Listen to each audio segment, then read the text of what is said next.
Most people believe that sacrificing your dreams for your family is the ultimate act of love. But the truth is that choosing yourself is the only way to truly love anyone else. Elena sat at her kitchen table, staring at two pieces of paper. On the left was a heavy, cream-colored envelope from the university. The embossed seal announcing her acceptance into the degree program she had worked 4 years to earn. On the right was a scrap of notebook paper with her mother's jagged handwriting. "You are selfish for thinking your books matter more than this family." The contrast was physical. One paper smelled of ink and opportunity. The other felt like a weight pulling her shoulders down toward the floor. Elena didn't feel like a winner. She felt like a criminal for wanting a life that didn't revolve around someone else's needs. For years, she had been trained to believe that her value was measured only by how much of herself she could give away. Every ambition she ever held was treated as a betrayal. She had spent her entire youth learning how to shrink, trying to erase her own desires just to satisfy a family debt that was never hers to pay. The silence that followed that decision became a slow-burning prison. For years, the spark of ambition was replaced by a numbing routine, where days bled into one another in a haze of exhaustion and resentment. Every hour spent serving others felt like a piece of her soul being chipped away, traded for a fragile peace that never actually arrived. She wasn't just paying a financial price. She was paying with her time, her youth, and the terrifying realization that the people she was saving were the very ones keeping her drowned. She stopped buying things for herself. Her shoes became her quietest shame. The soles were worn thin, the leather cracked at the toes, letting in the cold dampness of the warehouse floor. She refused to replace them. Every $20 spent on a new pair of shoes felt like $20 stolen from her mother's expectations. In her small bag, she carried a stack of overdue medical bills for her mother's chronic treatments, the red ink of the past due stamps bleeding into the paper. It happened on a Tuesday in the break room. The air smelled of burnt coffee and old cleaning chemicals. Elena leaned against the vending machine, and suddenly the room tilted. Her legs simply stopped working. She collapsed onto the hard floor, the sound of her body hitting the tile echoing in the silence. Staring up at the humming ceiling lights, she realized her exhaustion went deeper than sleep. She was empty. And that was when a stranger stepped into the room. The woman who helped her up was named Clara. She didn't offer platitudes or a plastic cup of water. Instead, she walked Elena to a small workbench in the corner of the break room, where she spent her lunch hours tinkering with old timepieces. Clara was a retired clockmaker, her fingers stained with oil and smelling of brass. Without saying a word, she reached into a wooden tray and pulled out a tiny rusted gear. It was frozen, its teeth jagged and eaten away by corrosion. The weight of the fragment felt heavy, a physical manifestation of burnout. This shattered component had pushed itself to the brink, sacrificing its own integrity to keep a dead system moving. It had ignored every warning sign of friction, choosing endurance over recovery until the tension became unbearable. In the end, the refusal to pause didn't save the machine. It ensured its total collapse.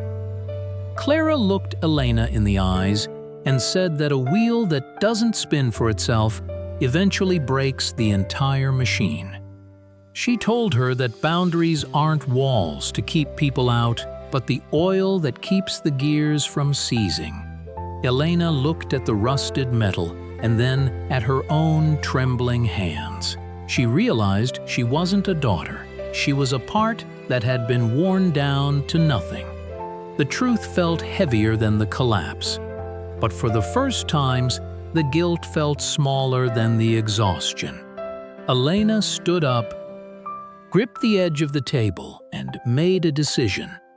She walked out of the break room and headed home to tell her mother she was leaving. The first 3 weeks were a blur of adrenaline and unfamiliar smells. Elena landed a junior internship at a design firm, a place where the air smelled of fresh ink and ambition. She spent her mornings sketching and her nights in a tiny, rented room that felt like a sanctuary because it belonged only to her. She thought she had escaped, but the silence of her phone was the only peace she had, and it didn't last. On a rainy Tuesday, the phone screamed. Her mother wasn't screaming, she was sobbing. She claimed the house was being foreclosed, that she had collapsed in the kitchen, and that Elena was the only person left in the world who could save her. The guilt hit Elena like a physical blow, knocking the wind out of her. In a blind panic, she didn't ask for proof. She didn't call a neighbor. She simply packed her bag, walked into her boss's office, and quit on the spot.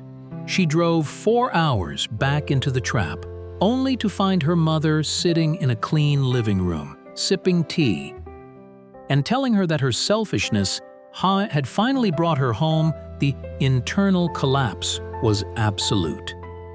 Lying beneath the familiar cracks of her ceiling, she felt the wreckage of her own endurance finally give way.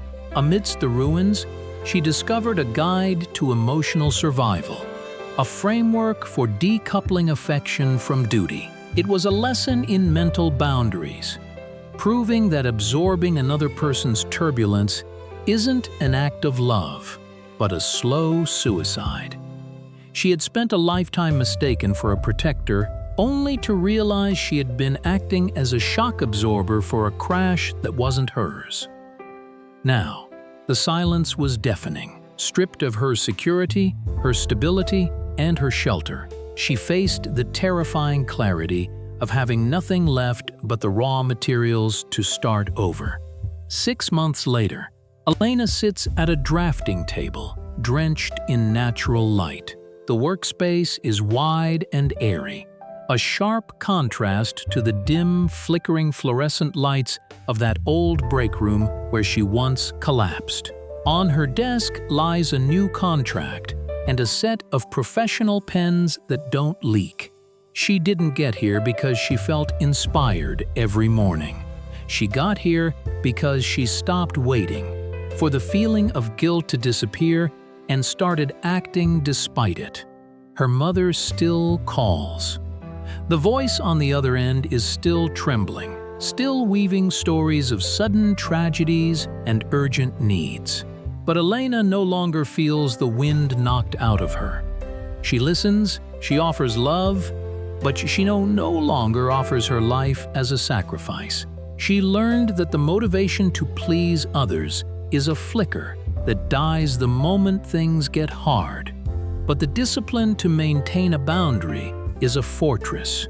She chose herself, and in doing so, she actually became capable of loving her mother without resentment. Choosing yourself is not an act of cruelty. It is an act of survival. Discipline sustains what motivation only ignites. If you're listening, what is the one thing you have been putting off because you're afraid of being called selfish? Write it below and make that promise to yourself right now. Share this with someone who needs to hear it today. I will be back with another story. Before you go, ask yourself, who would you become if you started today?